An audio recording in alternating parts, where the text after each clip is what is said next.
Hey, before we get started with today's episode, I want to let you know that if you're planning for retirement or aren't sure where to start, we have a helpful checklist for you. We put together a guide called Your Pre-Retirement Checklist and have made it available for free on our website. This detailed checklist covers things pertaining to cash flow, Social Security, Medicare, asset allocation, and living a purposeful retirement.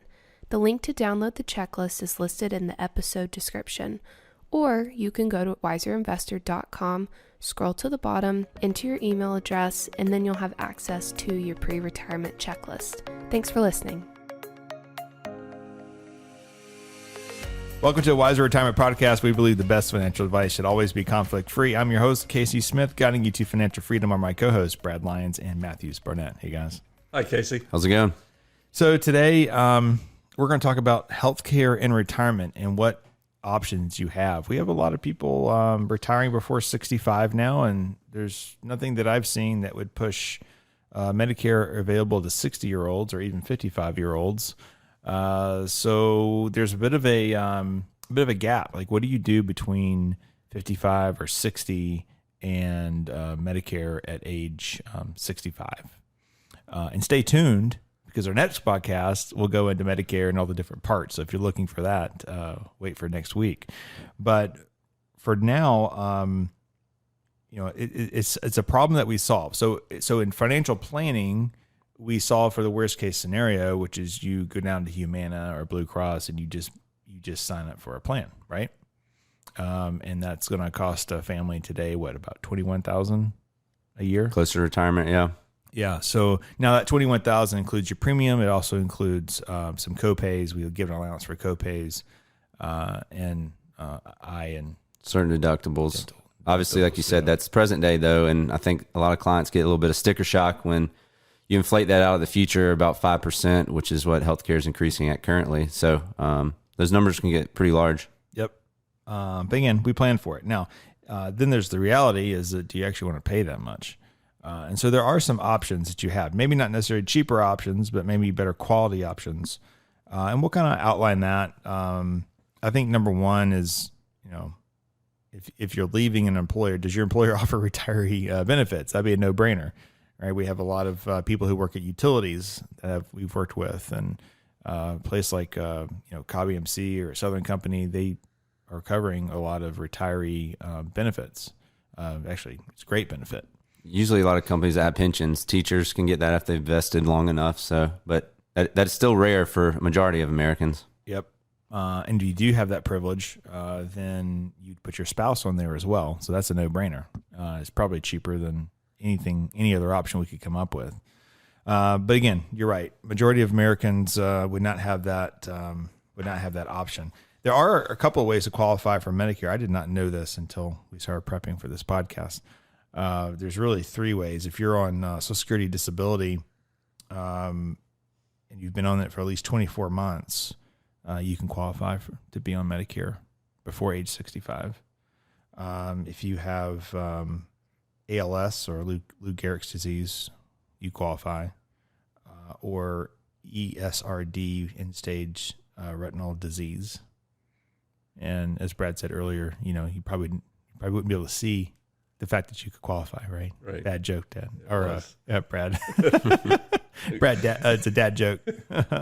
But yeah, so that's very, very unlikely for most of the people that at least we come in contact with. But there are ways to qualify earlier for Medicare. After that, Matthews, what do you typically go to when you're talking to people? Yeah, so obviously the option people know the most about because their employers provide them information is COBRA. And that's usually providing a gap for about 18 months after you would no longer be employed. One of the issues with COBRA is that they can charge 102% of your premium. So obviously when you're working, either you've subsidized some of that premium cost or your employer's paid all of it. So you would pay your employee, your employer part plus 2%. So that can be a very costly option and not ideal in retirement on a fixed budget. So obviously you see a lot of those. You could go through other providers, like I know we've talked about it in the past with Medishare or some of those faith-based programs. Mm-hmm. There's some pros and cons of those, as we've discussed and seen in the past, where The fact of that they aren't a legally binding contract as a insurance policy might be. So you just have to be careful for that. Yeah, and Cobra, how long does Cobra last now? Usually it's 18 months after separation. That's right. Okay. And then the MediShare, I've seen a lot of people look at that, but you are correct. It's. I think if you're fairly healthy, it's probably fine. If you have a major medical issue, I'd be a little nervous that they're going to cover all the costs. So yeah, you've seen great stories about it and read about it, and I know 60 Minutes has done stories on this too. And but you've also seen the horror stories where it's those catastrophic events, which is really the main reason you need insurance coverage. Yeah. And it could be denied on certain claims just because, like I said, it's just not a legally binding contract as it would be under insurance because it's more of a faith-based. Right. Okay. There's also short-term health insurance, which I'm not entirely sure if right now if Georgia is covered in that, but I know other states are, and that's where you basically it's a really high deductible policy that you'd have between your retirement and Medicare kicking in. So maybe it's a year or less. You could use that. That's an option. You can always Google that in your area wherever you are. Hopefully, you never have to use Medicaid, but you could go in state health care, right? Because you have less than $16,000 or something a year in household income. Right, income based. I would probably avoid that in Georgia for sure. I think this is easier now than it has been in the future, but you could do a part-time job that's offering some type of health benefits. But today you might be able to find that part-time job because people are having a hard time finding workers. But in the past, I think that was kind of like the unicorn. I just want to work 20 hours a week and get my health care.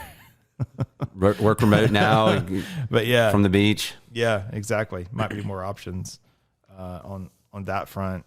Then there's also the option of just going to what we talked about earlier, individual and family health care insurance. So that you're just going to sign up for a private policy, and it works just like your corporate policy, really. It's just going to be expensive. Yeah, but you probably find a quality plan, but you're going to pay a big premium for that, on a monthly basis. I think the probably the most important thing is that you plan for it. Other than I'm gonna retire and I'll figure out healthcare later, because it's such a big thing to tackle prior to 65. In fact, sometimes it keeps people from retiring.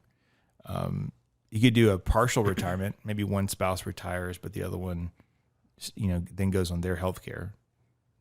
That's one way you can do it. Stagger the retirement. And if it's for a year, maybe that's worth it, and that's not that big a deal. But to go 10 years, paying $21,000 a year plus, then today's dollars plus you have to inflate that 5% every year. That's a big nut to tackle for most people. And the one we haven't covered and what we hear the most of is Affordable Care Act, or Obamacare as it's known. Right. So the way those work is they are income based, so it's based on the federal poverty level.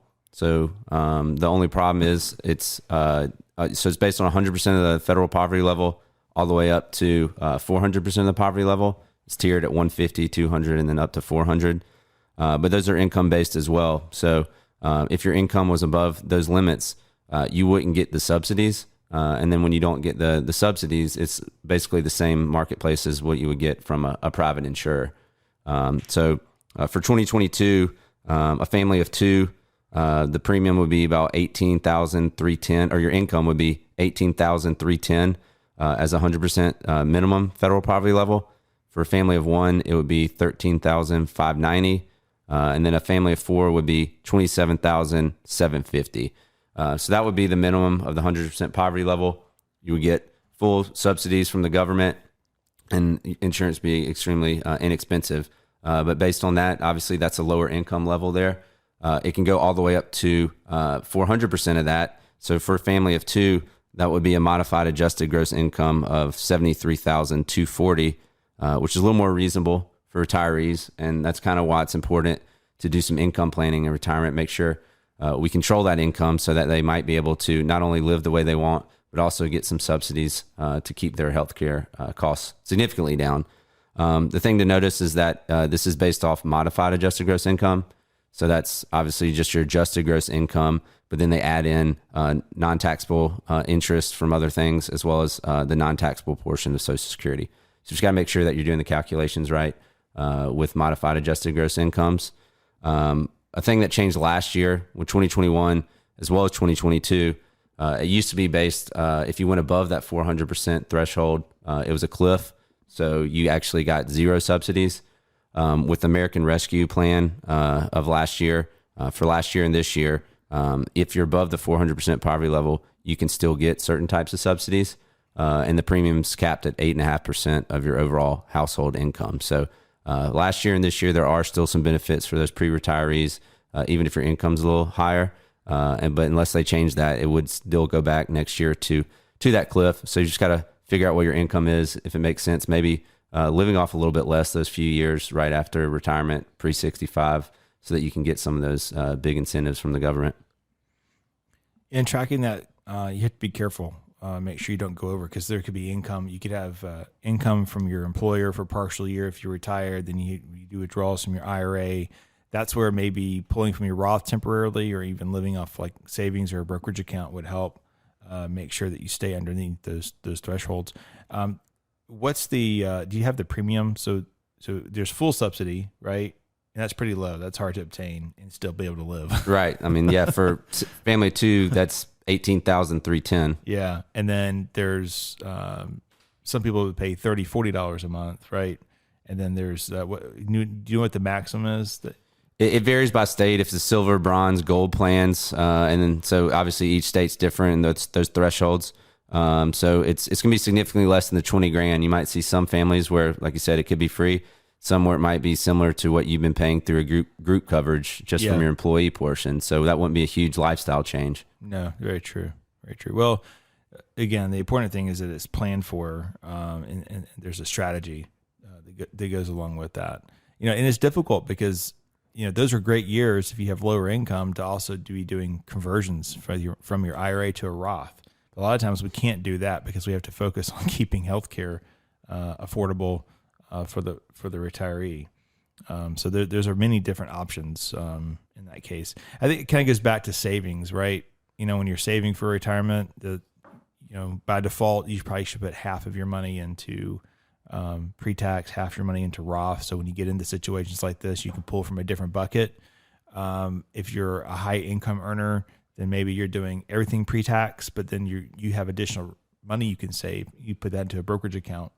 So now you have your pre-tax and your brokerage account, which is only capital gains. Maybe Roth, backdoor Roth, after tax contributions in your 401k. Correct. So you want, as you're saving for retirement, in this case, you want to develop these different savings buckets so you can pull from different things at different times to hit whatever tax strategy you're trying to accomplish.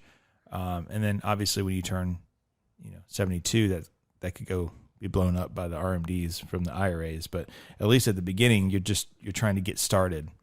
And that gives a lot of options tax wise, because there's not a whole lot you can do. There's no golden goose when it comes to oh my gosh, I have all this income. Well, all your money was saved pre-tax in your 401k. So yeah, it's a good problem to have, but sometimes not ways around it. Correct. Just saved a little. If you saved a little bit differently along the way, then it helps you with things like this when it comes time.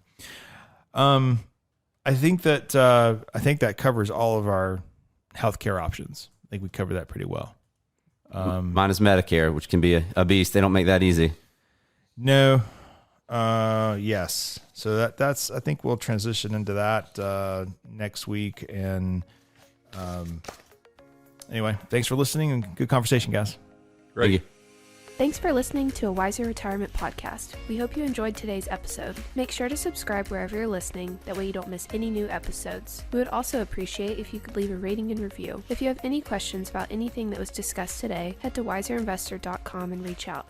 We would love to hear from you. This episode was produced and edited by Lilton Moore. Wiser Wealth Management Incorporated is a registered investment advisor. Information presented is for educational purposes only and does not intend to make an offer or solicitation for the sale or purchase of any specific securities, investments, or investment strategies. Investments involve risk and unless otherwise stated are not guaranteed. Be sure to first consult with a qualified financial advisor and/or tax professional before implementing any strategy discussed herein. Past performance is not indicative of future performance.